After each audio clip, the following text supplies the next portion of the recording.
எல்லாருக்குமே ரொம்ப சந்தோஷமான ஒரு நாள்.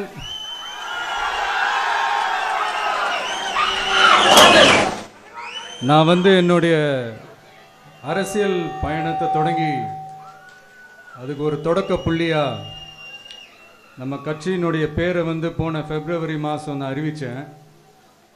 அன்னிலேருந்தே பார்த்தீங்கன்னா ஒரு குறிப்பிட்ட ஒரு நாளுக்காக நீங்கள் எல்லாருமே வெயிட் பண்ணிக்கிட்டு இருக்கீங்கன்றது எனக்கு நல்லா தெரிஞ்சது. எஸ் நம்ம முதல் மாநில மாநாடு, அதுக்கான ஏற்பாடுகள்லாம் நடந்துகிட்டு இருக்கு. புதிய சீக்கிரமே அது என்னைக்கு எப்போன்றதெல்லாம் நான் உங்களுக்கு அறிவிச்சிடுறேன். பட் அதுக்கு முன்னதாக நீங்கள் எல்லாருமே கொண்டாடி மகிழ்வதற்காக நம்ம தமிழக வெற்றி கழகத்தினுடைய கொடியை இன்னைக்கு நான் அறிமுகப்படுத்தியிருக்கேன்.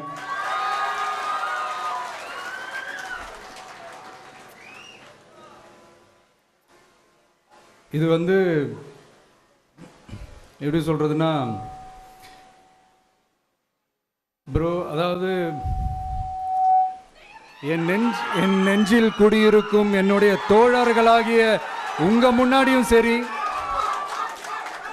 என் நெஞ்சில் குடியிருக்கும் தமிழ்நாட்டு மக்கள் அனைவரும் அவங்க முன்னாடியும் சரி, இன்னைக்கு அந்த கொடியை அறிமுகப்படுத்துறதுல எனக்கு ரொம்ப ரொம்ப பெருமையாக நினைக்கிறேன்.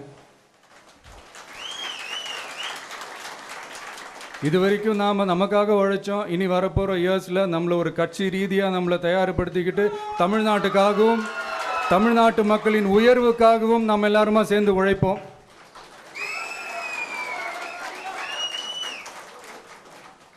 இந்த புயலுக்கு பின் அமைதி ஆர்ப்பரிப்பு ஆரவாரம்னு நம்மளுடைய கொடிக்கு பின்னாடியும் ஒரு இன்ட்ரெஸ்டிங்கான ஒரு வரலாற்று குறிப்பு ஒன்று இருக்குது. அது என்னென்னு அதை நீங்கள் எல்லாம் ஒரு நாளுக்காக வெயிட் பண்ணிகிட்டு இருக்கீங்கன்னு சொன்னல.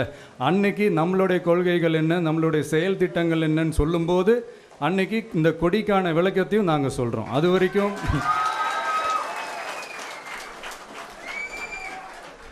ஒரு சந்தோஷமாக ஒரு கெத்தா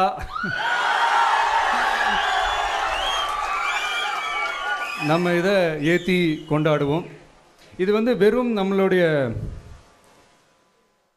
ஒரு கட்சிக்கான கொடியாக மட்டும் இதை நான் பார்க்கலைங்க. தமிழ்நாட்டோட வருங்கால தலைமுறைக்கான ஒரு வெற்றிக்கான ஒரு கொடியாக தான் நான் பார்க்குறேன். இது உங்கள் இல்லத்தில் உங்கள் உள்ளத்தில் இதெல்லாம் நான் சொல்லாமலே நீங்கள் ஏற்றுவீங்கன்றது எனக்கு நல்லா தெரியும். பட் இருந்தாலும் அதுக்கான அந்த முறையான அந்த பெர்மிஷன்லாம் வாங்கிட்டு அந்த ரூல்ஸ் அண்ட் ரெகுலேஷன்ஸ்லாம் ஃபாலோ பண்ணிவிட்டு அனைவரிடமும் தோழமை பாராட்டி நம்ம இதை ஏற்றி கொண்டாடுவோம். சரிங்களா? அது வரைக்கும் கான்ஃபிடென்ட்டாக இருங்க. நல்லதே நடக்கும். வெற்றி நிச்சயம். மீண்டும் சந்திக்கும் வரை நன்றி, வணக்கம்.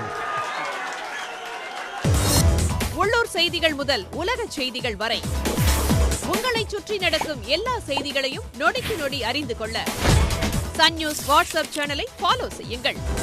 QR கோடை ஸ்கேன் செய்து சன் நியூஸோடு இணைந்திருங்கள்.